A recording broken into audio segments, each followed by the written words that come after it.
आज हम शुरू करने वाले हैं अपना second chapter rank of matrices.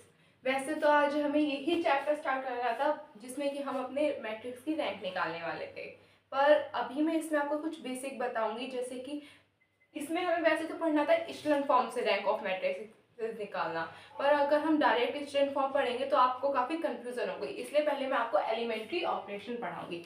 Elementary operation वैसे तो ये 12th में भी टॉपिक था, पर ये 12th में कट गया था, तो मुझे लगता नहीं है कि आप लोगों ने पढ़ा होगा। अगर आप लोगों ने पढ़ा तो बहुत अच्छी बात, यहाँ पे रिवाइज हो जाएगा। अगर नहीं पढ़ा तो आप यहाँ पे पढ़ लेना। एलिमेंट्री रो ऑपरेशन क्या होता है, सबसे पहले यहाँ से हमारे पास एक मैट्रिक होगा, उसमें जो हम अप्लाई करेंगे फॉर्मूला वगैरह, फॉर्मूला तो नहीं बट उसमें जो हम चेंजेस करेंगे वो इसमें आते हैं। वो चेंजेस किस तरह से करेंगे वो हमें ये बताता है एलिमेंट्री रो ऑपरेशन। इसके कुछ रूल्स हैं जो हमें पढ़ने हैं।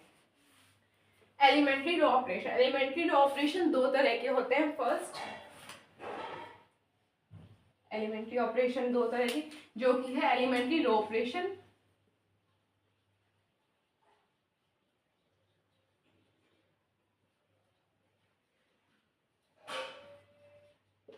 और दूसरा होता है एलिमेंट्री कॉलम ऑपरेशन।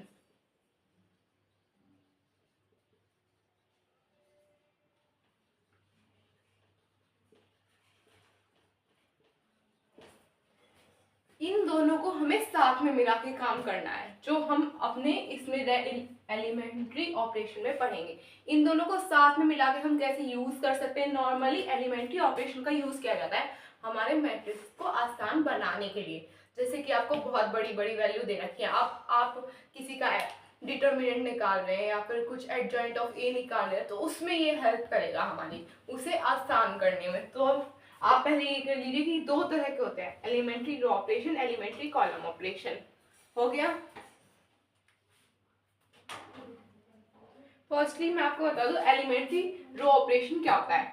जो ऑपरेशन हमारे रो में लगते हैं, जैसे कि हमारे पास एक मैट्रिक है 1 2 3 9 7 9 7 6 8 4 1, हमारे पास ये मैट्रिक है। अब हाँ, अभी तक हमने नहीं पढ़ा कि हम इस मैट्रिक में कोई चेंज कर सकते हैं, बट इससे कुछ चीजें निकाल सकते हैं। एलिमेंट्री रो ऑपरेशन में क्या होगा, हम इसमें चेंजेस कर सकते हैं। जैसे कि हम रिप्लेस करते हैं रो 1 को रो 2 से। अब इन दोनों को, अभी ये एलिमेंट्री कॉलम ऑपरेशन में बाद में बताऊंगी। देखो इसे इस तरह से डिनोट करते हैं, इस तरह की साइन से। वैसे नेक्स्ट लाइन में होना था इस साइन को लगने का। अब देखो हमने रो 1 को रो 2 से चेंज कर दिया, यानी कि ये यहाँ चली गई, ये यहाँ पे आ गई। यानी कि अब देखो 9 7 6 1 2 3 8 4 1, ये एलिमेंट्री रो ऑपरेशन। हम रो को रो से चेंज कर सकते हैं, हम इससे काफी कुछ और भी चीजें कर सकते हैं। अभी आप ये नोट कीजिए, फिर मैं अभी वो आगे बताऊंगी। हो गया। ठीक,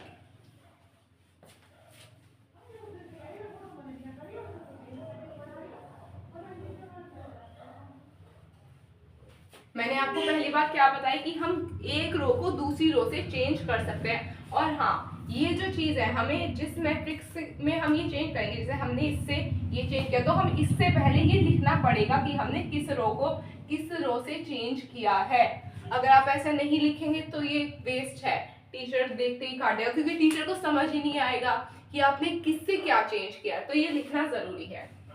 ठीक है, मैं आपको आगे बता रही हूँ। अब नेक्स्ट एक और होता है, यानी कि हमारा जैसे कि कोई हमारा 1 2 3, वो मैं स्टार्टिंग से कुछ भी लिख सकती हूँ। ठीक है, ये हमारा मैट्रिक्स है। मैंने पहले क्या बताया था कि हम रो को रो में चेंज कर सकते हैं। अब हम किसी रो में, जैसे कि ये हमारी रो हैगी 8, अब हम इसे आसान बनाना है। अगर हम इसे 0 बना दे तो ये आसान हो जाएगा, इससे कुछ भी निकालना आसान हो जाएगा वो।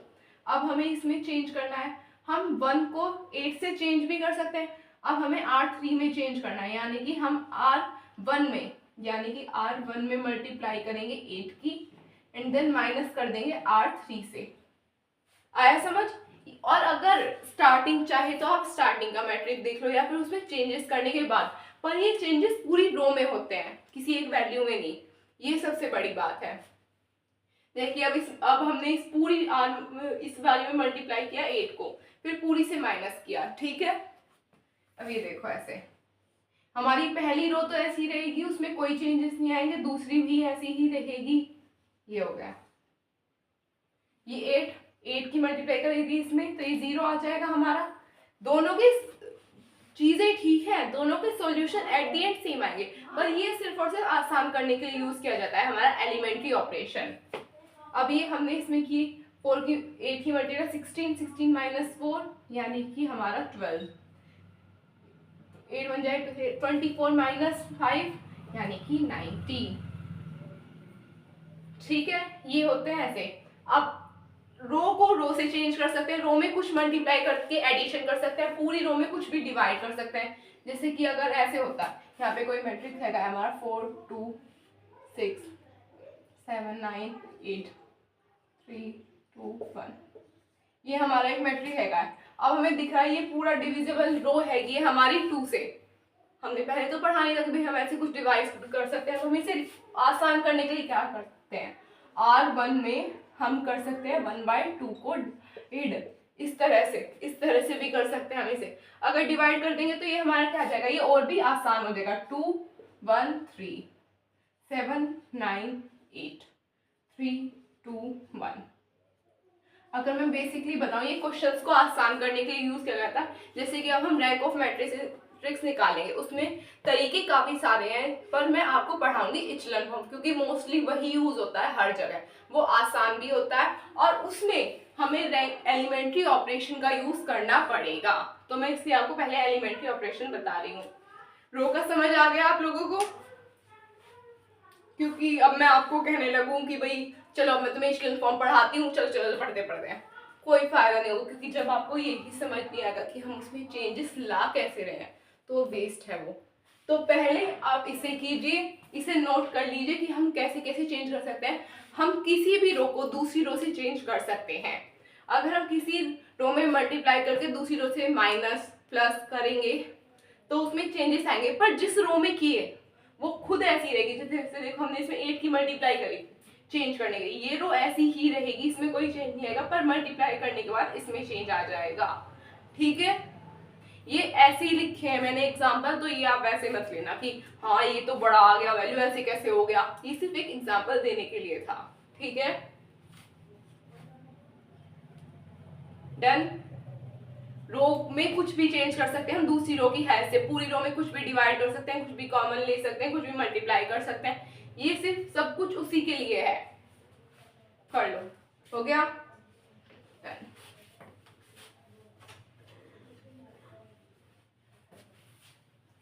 अब मैं आपको बताऊंगी हमारा एलिमेंट्री कॉलम ऑपरेशन, ठीक है। अगर ये पहले दोनों चीजें समझाने के बाद मैं आपको बताऊंगी इनका यूज एक साथ कैसे करते हैं, ठीक है।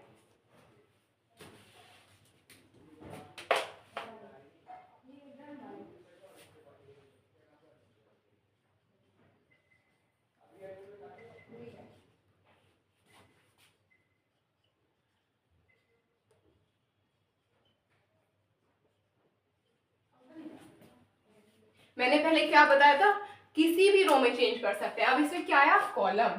अब हम इसमें किसी भी कॉलम में चेंज कर सकते हैं। हमारे पास मैट्रिक है 1 2 3 9 6 5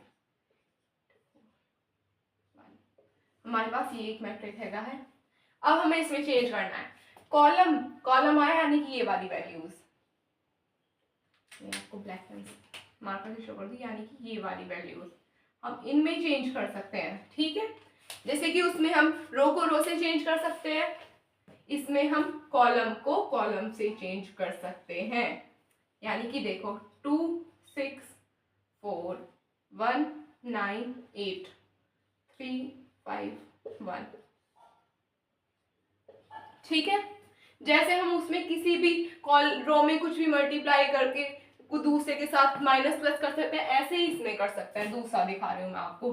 अब हमें क्या दिख रहा है कि हमें इसे 1 बना लेंगे तो भैया आसान हो जाएगा, वैल्यू छोटी आ जाएंगी, ये भी छोटा आ जाएगा, ये भी। अब हम क्या करें, हमने C1 में चेंज करना है। देखो हमें C1 में चेंज करना है C2 की हेल्प से। C1 ठीक है, C2 में हम क्या मल्टीप्लाई करें कि हमारी इसमें हेल्प हो जाए, मल्टीप्लाई बाय, या फिर मल्टीप्लाई ना करके सिर्फ और सिर्फ माइनस कर देंगे, जैसे कि C2 माइनस C1। ठीक है, C2 माइनस C1। अब देखो 2 में से इसको माइनस करेंगे, क्या आएगा, 1 में से 2 को, 1 में से -2 को माइनस करेंगे तो हमारा आ जाएगा -1। 9 में से 6 को माइनस करेंगे, क्या आ जाएगा 3। 8 को 4 में से करेंगे, क्या आ जाएगा 4। ठीक है, 1 9 8 9 8 3 5 1। ऐसे ही अगर हमें ये मैट्रिक दिख रहा है, अगर यहाँ पे 4 आ जाता, वैसे तो है नहीं, एग्जांपल देके बता रहे हो, अगर यहाँ पे 4 आ जाता हम, या फिर इसमें, ये तो रो वाला हो गया, बट अगर इसमें कोई ऐसी वैल्यू होती है पूरी में, कोई 3 से डिविजिबल होता या फिर कोई 4 से डिविजिबल होता, तो हम इसे ऐसे कर सकते हैं, C3 10 to 1/3 C3, वो पूरी सिंपलेस्ट फॉर्म में आ जाती। ठीक है, अब एक सबसे बड़ी बात, पहले आप इसे नोट कर लो, फिर मैं आगे बताऊंगी आपको। हो गया,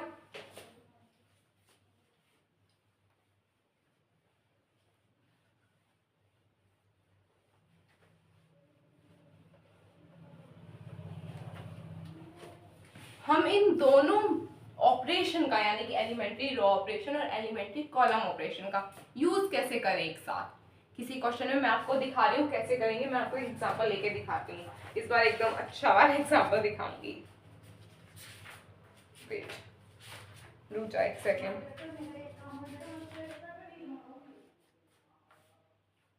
हमारे पास ये मैट्रिक है, मैं आपको इसमें दोनों का यूज दिखा दूंगी कि कैसे होगा। हमें सबसे पहली बात, अगर हम किसी, जैसे कि हमारे पास ये कोई भी मैट्रिक है, अगर हम इसमें एक बार रो का ऑपरेशन लगाएंगे, हमने इसमें लगाया रो का ऑपरेशन, तो उस एक बार रो का ही लगाएंगे।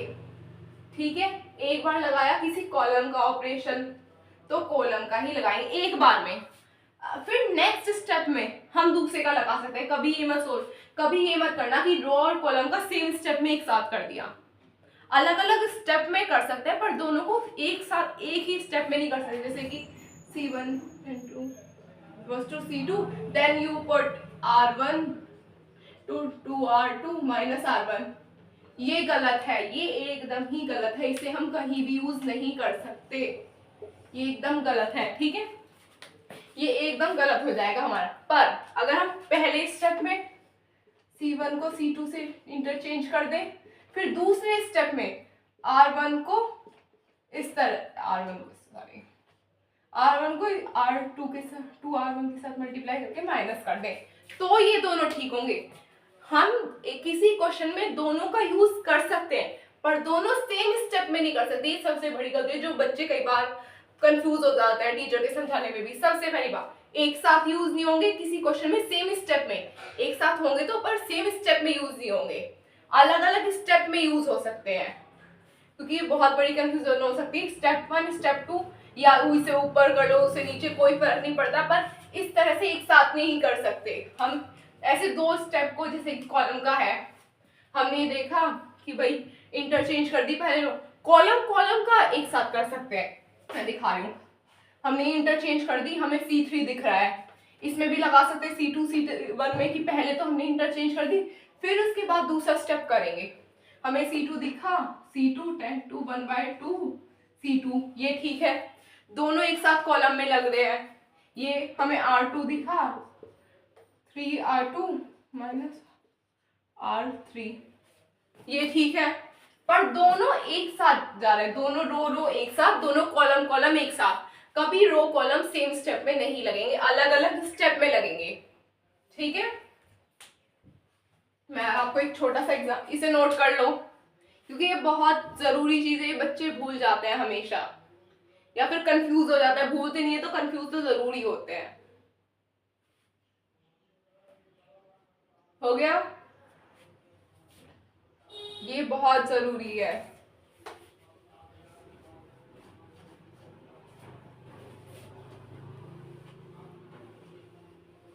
अब एक अच्छा सा एग्जाम्पल लेके मैं आपको बताती हूँ।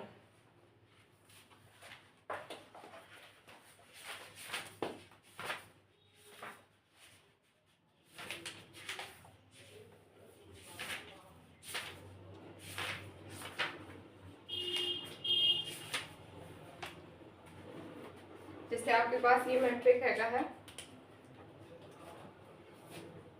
1 2 1 -1 0 2 2 1 -3। हमें क्या दिख रहा है, हमारे पास एक मैट्रिक्स हैगा है। अब हम इसे आसान कैसे कर सकते हैं? बेसिकली मैं अभी आपको ये ऑपरेशन बता रही हूँ यूज कैसे हो सकता है। ये किस जगह यूज होगा मैंने ये नहीं बताया, ये इचेलन फॉर्म में यूज होगा, वो मैं आगे एक्सप्लेन करूंगी किस तरह से होगा। ठीक है, अब ये हम देखें, अगर हमारा ये 0 बन जाए तो ये हमें बहुत फायदे का होगा या नहीं? ये 0 हो जाएगा तो कुछ भी निकालना होगा तो वो 0 की फॉर्म में आ जाएगा। ये 0 हो जाएगा तो भी बहुत आसान हो जाएगा। अब देखो R2 R1 प्लस R2, ठीक है। फिर सेकंड स्टेप में R3, ये नीचे लिख लेते हैं। अब R3 अगर हम R2 R1 कर दें माइनस R3, ठीक है। अब क्या हो जाएगा, ये साइन लगाना मत भूलना, 1 2 1, ये 0, ये भी 0 हो जाएगा। जब देखो मल्टीप्लाई 2 करके माइनस कर देंगे हो जाएगा। फिर 2 2 जा 4, 4 माइनस 1 3, इसमें ये हमारा 2 आ जाएगा, ये प्लस करेंगे 3, देन इसमें 2 की मल्टीप्लाई की, ये हो जाएगा -5। अब हम इसमें दोनों रो ऑपरेशन एक साथ लगाए नहीं। अब मैं आपको इसमें दिखाती हूँ हमारे इसका ऑपरेशन, कॉलम का ऑपरेशन कैसे लगेगा। अब देखो अगर हम इसमें कहीं पे कुछ दिमाग लगा के देखो, यहाँ पे हम लेकर जाए 1 को, इसमें ले जाए कॉलम 1 को कॉलम 2 के साथ, कॉलम 2 के रेस्पेक्ट में हम कुछ करते हैं। कॉलम 2 में हमने चेंज किया कॉलम 1 से, कॉलम 1 है 0 0 बन गया, बट इसमें ये 2 में बदलाव आ जाएगा। C1 माइनस C2, नहीं C2 माइनस C1 कर दें, क्योंकि अगर मैंने C2 minus C1 minus C2 किया तो ये सारी वैल्यूज माइनस की हो जाएंगी। ये भी ध्यान रखना है कि माइनस प्लस की ना हो जाए, माइनस प्लस से बहुत फर्क पड़ता है, बहुत बार कंफ्यूजन होती है। तो हमने C2 माइनस C1 कर दिया, ठीक है। 2 माइनस 1 1, ये 1 तो है ही, इसमें कोई फर्क नहीं है, इसमें कोई फर्क नहीं आएगा। 2 3 0 0 3 -5, ठीक है। फिर नेक्स्ट स्टेप दिखाती हूँ मैं आपको। अब और आसान कैसे करें, हमारे पास ये हैगा है कि भाई अब अगर हम इसमें चेंज करेंगे तो क्या हो जाएगा, कुछ नहीं होगा, कि यहाँ पे 1 और आ जाएगा। तो अभी हम ज्यादा कुछ कह रही है इसे, ये इस तरह से यूज होता है। मैं आपको एक रफ एग्जांपल दे दिया है कि भाई हाँ, अगर कोई क्वेश्चन है उसको आपको आसान बनाना, क्योंकि देखो अगर आपको इस पर कोई डिटरमिनेंट निकालने को भी कह दे या फिर एडजॉइंट निकालने को कहे तो उसमें 2 बार 0 आ गई एक जगह पे, तो वो तो बहुत आसान हो गया, ठीक है। पहले आप इसे देखो कि मैंने यूज बता दिया एलिमेंट्री ऑपरेशन का कैसे होता है, ठीक है। कर लो आप इसे नोट। देखो मैंने यहाँ पे कहीं पर भी रो और कॉलम का यूज एक साथ नहीं किया, रो का एक साथ किया, कॉलम का अलग किया। स्टेप में अलग अलग हो सकते हैं पर कभी सेम स्टेप में हम रो और कॉलम का यूज नहीं कर सकते। हो गया,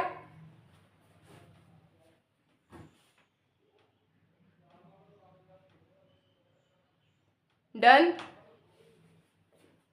ग्रेट।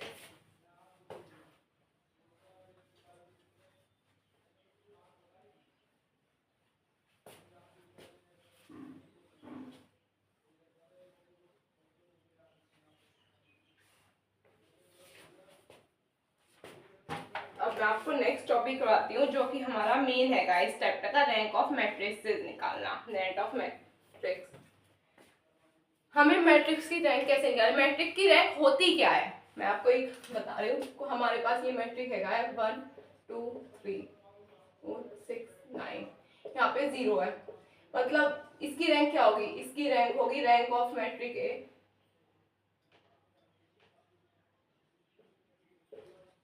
A=2। 2 कैसे आई? रैंक का मतलब होता है कि वो जिसमें नॉन जीरो, मतलब जीरो, अगर कहीं से रो में सारी रो जीरो है तो वो रैंक होगी।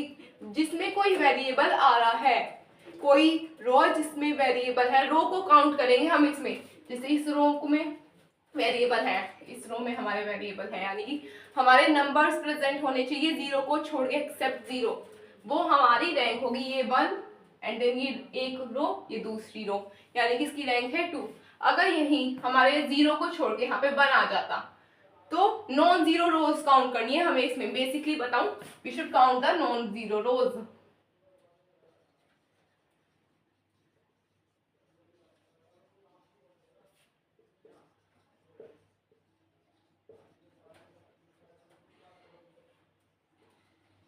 रैंक ऑफ मैट्रिक्स यही होता है कि हमें नॉन जीरो रोज को काउंट करना होता है।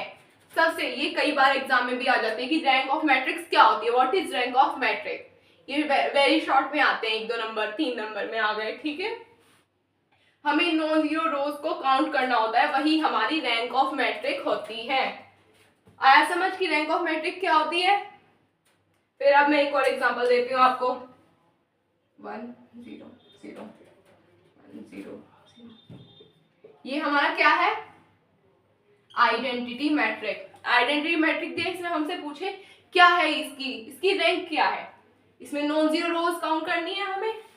ये एक वैल्यू तो आ रही है 1 की हमारी, ये 1 नॉन जीरो रो, इसमें 1 आ रहा है, इसमें भी 1 आ रहा है, इसमें भी 1 आ रहा है, यानी कि इसकी रैंक होगी 3। अगर कहीं पे होता यहाँ पे 0 आ जाते हैं, यहाँ पे 0 आ जाता तो इसकी रैंक चेंज हो जाती। अगर किसी रो में एक भी हमारी वैल्यू आ रही है, नॉन जीरो वैल्यू आ रही है, तो हम उसे हमारी रैंक में काउंट करेंगे। रैंक ऑफ मैट्रिक्स यही होता है, बस यही, और कुछ नहीं है। अब इस रैंक ऑफ मैट्रिक्स को निकालने के तरीके हमें वही पढ़ने हैं इस चैप्टर में, और कुछ नहीं पढ़ना है। इसमें 2 तरह के क्वेश्चन होंगे कि हमें कोई दे दिया, कि हमें कोई मैट्रिक दे दिया, उसमें हमें एक वैल्यू गायब दे दी, फिर हमें उससे रैंक दे दी और हमें उसकी वैल्यू निकालनी है। कोई हमें क्वेश्चन दे दिया, उसमें हमें रैंक निकालनी है। सिर्फ ये 2 ही तरह के क्वेश्चन है इस चैप्टर में, और इसमें से एक आएगा, इन दोनों में से कोई एक क्वेश्चन आएगा जरूर, या तो वेरी शॉर्ट में आएगा या फिर लॉन्ग में आएगा। शॉर्ट में कभी नहीं आते, क्योंकि या तो इसके क्वेश्चन बहुत छोटे होते हैं या बहुत लंबे होते हैं। 2 ही तरह के होते हैं इसके क्वेश्चन। देखा रैंक ऑफ मैट्रिक क्या होता है? इसमें 2 तरीके होते हैं निकालने के, पर मैं आपको इचलन फॉर्म वाला कराऊंगी, कर लो इसको नोट।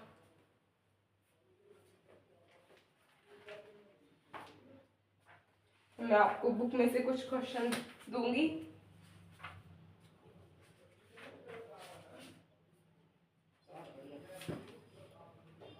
आज मैं आपको सिर्फ बता रही हूँ, क्वेश्चन नहीं करा रही हूँ क्या कैसे, सिर्फ मैं आज आपको बेसिक नॉलेज दे रही हूँ कि इस चैप्टर में हमें पढ़ना क्या है, क्वेश्चन कैसे होते हैं, कि इचलन फॉर्म क्या है, सिर्फ मैं आज आपको वो ही बता रही हूँ। कल को कैसे सॉल्व करते हैं, कैसे क्वेश्चन आएंगे, कैसे करेंगे, वो बताऊंगी। ये चैप्टर 1-2 दिन चलेगा, क्योंकि क्वेश्चन इसके बहुत लेंदी होते हैं, या तो बहुत छोटे या बहुत लेंदी, मैंने पहले ही बताया था, ठीक है। पर मैं आपको कॉन्सेप्ट बता दूंगी। कहीं ऐसा नहीं कि जरूरी है बुक में से कोई क्वेश्चन उठ के आ जाए, क्योंकि इसके क्वेश्चन में एक वैल्यू से भी चेंज हो सकता है। एक वर्ड चेंज कर दो, एक वेरिएबल चेंज कर दो, पूरा क्वेश्चन बदल जाएगा, तो आपको उस अकॉर्डिंग करना है। नॉर्मल फॉर्म, हम इसे नॉर्मल फॉर्म भी कहते हैं। कई बार आपसे क्वेश्चन में आ जाएगा कि नॉर्मल फॉर्म में चेंज करो, ये नॉर्मल फॉर्म है मैट्रिक्स की, यानी कि आइडेंटिटी मैट्रिक को नॉर्मल फॉर्म भी कहते हैं अगर कोई मैट्रिक हो जाता।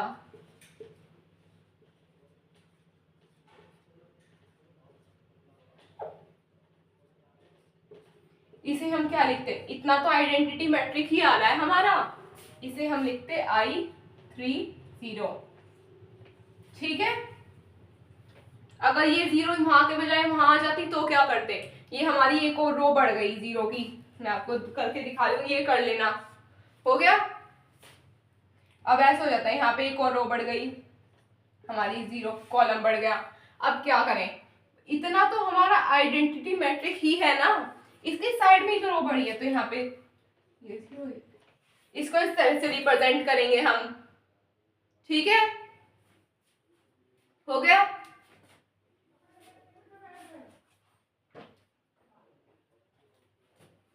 अब मैं आपको बताऊंगी इचलन फॉर्म होती क्या है।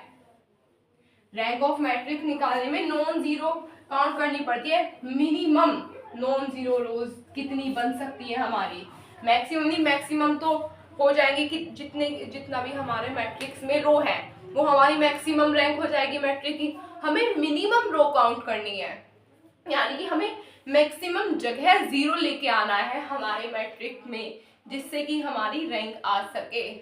जो मिनिमम रोज को काउंट करना होता है उसे ही रैंक कहेंगे हमारे मैट्रिक की। जैसे कि अब मैं बताती हूँ रैंक ऑफ मैट्रिक्स के तरीके। इचलन फॉर्म है सबसे पहले, मैं आपको वही बताऊंगी क्योंकि वही आता है एग्जाम में।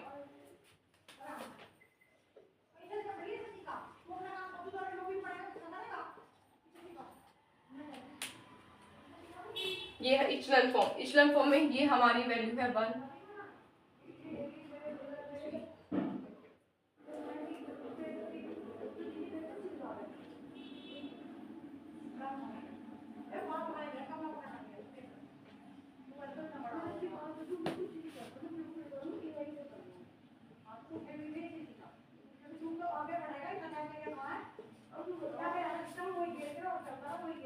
इचलन फॉर्म यानी कि हमारी कोई रो है, बेसिकली मैं बताऊं हमें एक मैट्रिक दिया जाएगा, उसके डायगोनल के नीचे वाली वैल्यू उसको जीरो होना चाहिए। जैसे कि हमारी इसमें रोज है, हमारी पहली रो में पहली कॉलम में फर्स्ट वैल्यू को छोड़ के उसके नीचे वाली जितनी भी वैल्यूज आ रही हैं 2 3 4 5 6 कितनी भी आ रही हैं वो जीरो होनी चाहिए।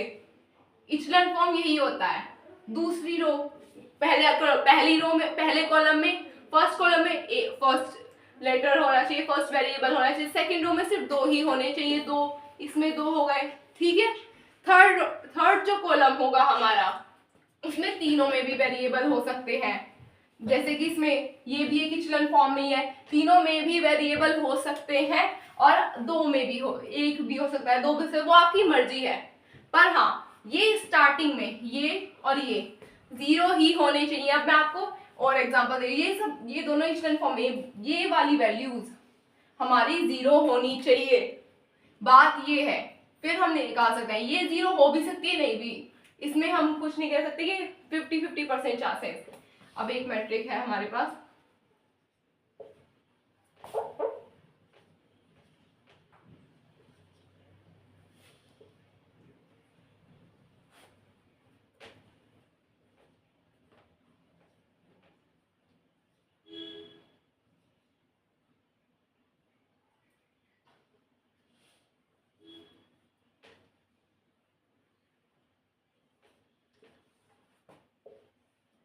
अब देखो ये इसमें हमारा ये 2 जीरो है, ये 1 जीरो है, ये 1 जीरो है।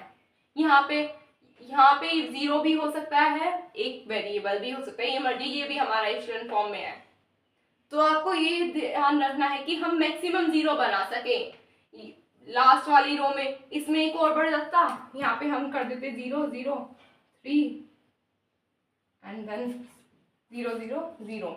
देखो इसमें हम डायगोनल के नीचे आते हैं। जब एक हमारा परफेक्ट स्क्वायर बनेगा तब हम उसमें देखेंगे हमारे डायगोनल के जो नीचे वाली वैल्यूज है वो होनी चाहिए हमारी। जो डायगोनल के नीचे वाली वैल्यूज होंगी, देखो ये हमारी डायगोनल हो गई, स्क्वायर मैट्रिक में ही देखा जा सकता है ये, बस ये हमारी हो गई डायगोनल, ठीक है। डायगोनल के नीचे वाली वैल्यूज जितना भी लोअर ट्राइंगल है, ये ट्राइंगल ही तो है, ये लोअर ट्राइंगल हमारा 0 के इक्वल होना चाहिए, पूरे में वैल्यू 0 होनी चाहिए जब ये हमारा इचलन फॉर्म में होगा। क्लियर है? इचलन फॉर्म में यही है कि हमें 0 होना चाहिए जो हमारी रैंक है। अब इससे में हमें कोई पूछे कि इस मैट्रिक की रैंक क्या है, 2, इस मैट्रिक की रैंक क्या है, 3, नॉन जीरो रॉस काउंट करने हैं हमें, इसमें 1 2 1 2 3। अब देखो इसमें हमें कितना है 1 2 3 4, ये रैंक होगी, मैक्सिमम रैंक है। अगर यहाँ पे 0 हो जाता तो 3 रैंक हो जाती यहाँ पे हमारी, ठीक है। मतलब यहाँ पे 0 हो जाए तो अच्छी बात, ना हो तो कोई दिक्कत नहीं है, सिर्फ ये हमारा स्क्वायर में काम करेगा, ठीक है। हो गया।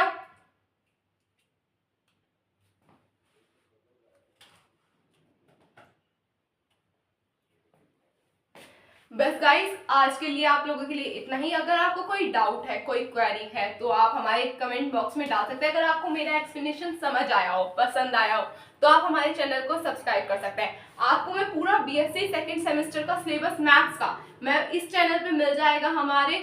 कोई डिले नहीं होगा, डेली आपको वीडियो मिलेगी जिससे कि आप अपना सिलेबस टाइम पे पूरा कर सकें।